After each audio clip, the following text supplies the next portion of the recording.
بسم الله الرحمن الرحيم. مشاهدينا الكرام اينما كنتم حيثما تواجدتم، سلام الله عليكم. وليد فرحان يحييكم، سعيد لخدمتكم هنا بملعب 5 جويليا الأولمبي، ومباراة الكلاسيكو وقمة الأسبوع الثاني عشر من عمر الرابطة المحترفة الأولى لكرة القدم، متصدر الترتيب العام ومن يقدم عروضا قوية منذ بداية الموسم. بلودية الجزائر يستقبل شبيبة القبائل الذي لم يجد معالمه في البطولة بعد، لكن الكلاسيكو لطالما كان ممتعا، لطالما كان مشوقا. قبل حديد للحظات فقط، وصلت الى موالي روغ بشكل رائع الى القائمة الثاني، فرصة خطيرة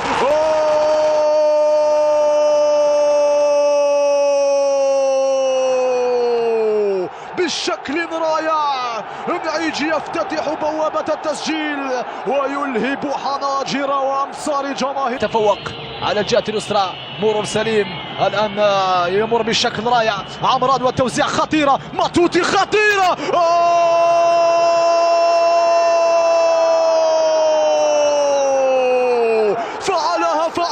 فعلها البديل ماتوتي يدرك التعادل لشبيبة القبائل عند الدقيقة 89.